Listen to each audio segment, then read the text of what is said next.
Welcome, the Gamer Man's Lounge. Awaken to play.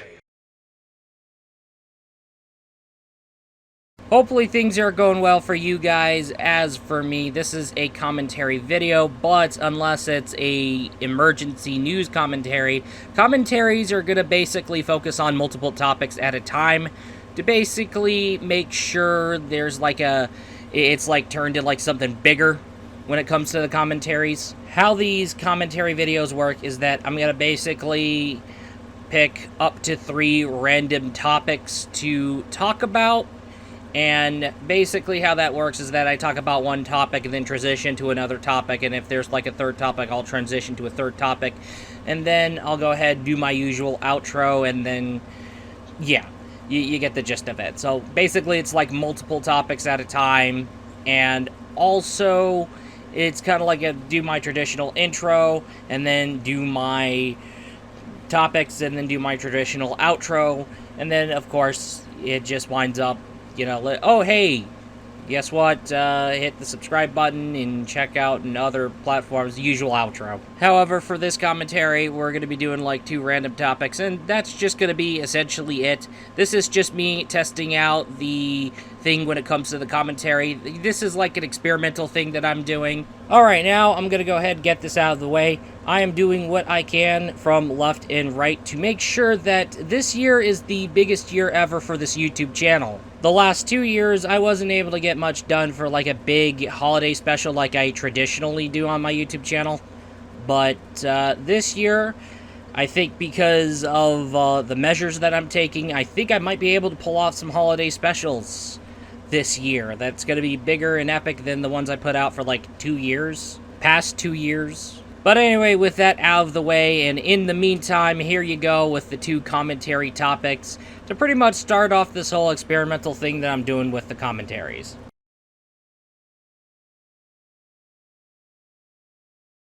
When it comes to this channel, we do take a look at retro games, and when it comes to retro games, how do we get our retro games? Retro game collecting, and retro game collecting is just really fun, and it's just a fun, simplistic way, because basically you have the system, you have the software, you just plug the software into the system, and you're pretty much good. You don't have to worry about like going through the trouble of emulator sites, but hey, if you want to go through your emulator sites or get your ROMs, more power to you. However, we can all come to an agreement that well, video game preservation and entertainment preservation is really a big deal, but however, that's an entirely different discussion for another video. But right now, I just want to go ahead and focus on my video game collecting journey so far. However, the video game collecting has pretty much,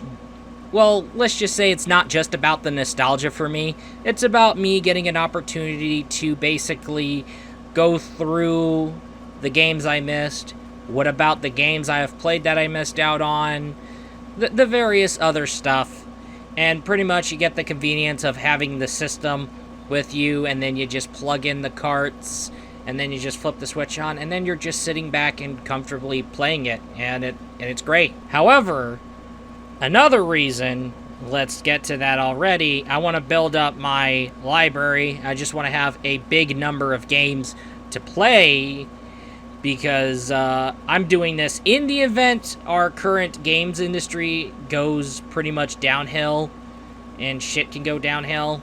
So at least I'm doing what I can to get myself plenty to play before shit hits the fan. But anyway, enough of that. Let's get right on going with the progress so far on my video game collecting journey. I am being very satisfied as I have made some good progress very shortly since I have made my game collecting wish list. And boy, oh boy, I am very happy with how far I have gone in this short span of time since I came up with this new list months ago. So, good job on me. However, one thing that this video game collecting journey has been teaching me is about the Namco Museum on the PlayStation 1. You get more games, but they're separated in 5 volumes. I think it's because of PlayStation disc size, and it's also because of the fact that if you are to basically get all 5 volumes, Like, the box art, like, for Volume 1, you see a giant N, Volume 2, a giant A, Volume 3, a giant M, Volume 4, a giant C, and Volume 5, a giant O. You line them up in order, and they spell Namco, and that's, like, a neat thing. And also, being the cherry on top, you get the virtual museum tours, which is crazy. However, now another thing I want to go ahead, and this is also what I learned from my video game collecting journey. Alright, now, have you heard of Dark Souls? Everybody has heard of Dark Souls. Good. Now, from the makers of Dark Souls, before Dark Souls, there was the Armored Core games. That's right. And when it comes to the Armored Core games, it's fantastic, crazy, hectic, mecha gameplay chaos. Because you're piloting mechs and you're just wrecking havoc and just completing your missions from left and right. I got Armored Core 4, and then I got a hold of Armored Core 2. I'm looking to get Armored Core for Answer, and then Armored Core 5. I already got a hold of Verdict Day, and I'm trying to do what I can to get a hold of Armored Core 3. And I did not realize that the Armored Core series would have so many expansions. But, hey, it's expansions from left and right, and it's fucking crazy. I know. But hey, let's get right on going with this whole Armored Core shindig. It is crazy, hectic, and I am really ashamed of myself for missing out on this series, because holy shit. What was I thinking missing out on that series? However, also Condemned 2, Bloodshot, needs a PC release. I mean, how come Condemned 1 got a PC release, but the second game didn't? And now, it's console exclusive. You'll find it on Xbox 360 and PlayStation 3. And for crying out loud, this game needs a PC release. Hopefully, something happens to where we see Condemned 2 come back and get remastered for PlayStation 5 and Xbox Series and finally comes out on Steam. Okay, now another thing that reminds me in my game collecting journey is basically how Soul Calibur 1 and 2 HD are forwards compatible with Xbox One and consequently forwards compatible with the Xbox Series. So if I do wind up with an Xbox Series, which is something I'm leaning towards because of the Game Pass and the backwards compatibility, guess what? I have Virtua Fighter 5 Final Showdown with me. I have Soul Calibur with me. Hell, even there's like Tekken 6 and Tekken Tag 2 probably on Xbox. Yep, they are. Xbox One compatible. Oh, hey, it'll run on a series. That's great. Panzer Dragoon Orta is going to run on an Xbox Series. Hip hip hooray. Sweet. That would be fantastic. And I do got to get a hold of NBA Jam on the Xbox 360. But apparently there's an On Fire edition that's out now for Xbox One and Series X. That's interesting. However, I do want to get back into Castlevania Lament of Innocence, because when I was a kid, I rented Lament of Innocence when I was a kid, and I didn't get a chance to finish that game.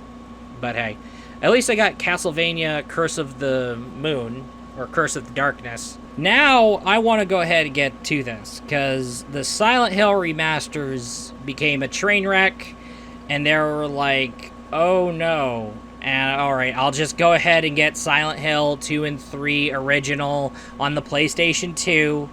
Alright, it is what it is. I'm stuck with getting the originals because the remasters are a train wreck. Alright, so I did get a hold of Silent Hill 3, but I do want to get a hold of Silent Hill 2 ASAP. Yeah, I want to get a hold of Silent Hill 2. Now, another thing I want to go ahead and call myself out for is, how the fuck did I fuck up this bad? I lost my copy of Rule of Rose, and I got a hold of Rule of Rose, and I got far, and so far, like, Rule of Rose is a hell of a cult classic, and why the fuck did I let it slip from my hands? I don't even have the game anymore. I actually lost it. Now I fucking regret it, because unless there's gonna be an HD remaster of that, if someone over at Night Dive can do that, please, someone. Like, we're looking at this PS2 game costing, like, at the $100 range. So yeah, I really fucked myself over. Also, in light of Shin Megami Tensei 5, I did get a hold of another Shin Megami Tensei game, Digital Devil Saga 2. Yep, Digital Devil Saga 2, I already got the first one, and I got my factory sealed copy of Digital Devil Saga 2, which was surprisingly at a very low price. I think it was around the $20 range. I'm actually surprised how these games on PlayStation 2 come out so rare, but then they come out so cheap. Also, I'm looking to get myself some more Katamari games in my life, so yep, I did manage to get a hold of We Love Katamari last year. Now I want to get a hold of Beautiful Katamari, which I already did, and I gotta get into that. But I want to go ahead and finish We Love Katamari first. No, seriously, We Love Katamari needs a fucking remaster. But however, in terms of Nintendo game collecting, like Wii and GameCube, I'll just do the two birds, one stone approach and just get a Wii that's like backwards compatible with like GameCube. And that'll be two birds, one stone. But however, I guess that'll be it on my discussion on the whole video game collecting so far. With that totally said, the video game collecting journey so far has been going well for me, and I say this is going to be really good faith, because this is going to pretty much eventually lead to more video game classics, more top fives, and we'll probably going to do more waifus of gamings, and we're pretty much expanding the exploration from left and right, looking for classics, looking for stuff for like waifus of gaming, top 5 video game classics. I mean, no, seriously, I do need to do some more video game classics and do some more waifus of gaming and then do some more top 5s.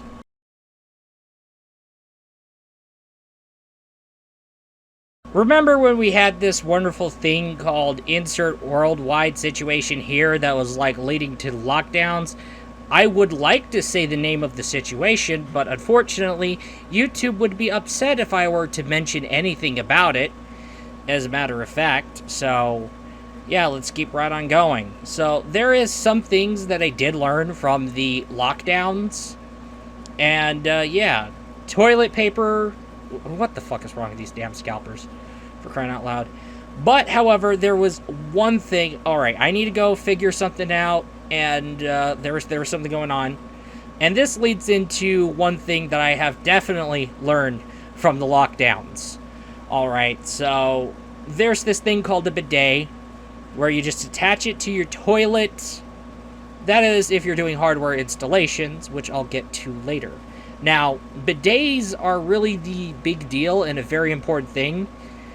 Well, actually, not really, but they're actually more big deal rather than, like, getting a hold of, like, toilet paper. But, however, I guess you could say they're important because it conserves toilet paper. But what if I tell you that there are bidets where you don't really need to install them? They're actually external and they're portable, as a matter of fact, and you just fill it with water. Yep, it is exactly what it is. It's external bidets, except you just get this little wonderful little squishy bottle alongside a little spray cap. And then you just fill it up with water, close with the spray cap, and then basically you just squeeze on the bottle, and then it just squirts water. So, like, when you do your business, you just squirt it, and you splash your ass clean, and then you just grab a couple of rolls, not a couple of rolls, but a couple of sheets of toilet paper, and then you just wipe it off to dry. And it just conserves toilet paper because you're using less toilet paper. And you're kind of like using very little toilet paper because you're just getting it to dry your butt. So that totally said, there's external bidets, but let's just say whether it's hardware installed or external with like a squishy bottle with the spray cap, I'm going to go ahead and say this. Bidets are really big. They're really a big deal. It helps you conserve toilet paper. You don't have to worry about stocking up on toilet paper. You don't have to worry about buying off of toilet paper scalpers. You don't have to worry about waiting early. It's downgraded to barely. Really, to be honest with you here, I have been considering getting a hold of bidets.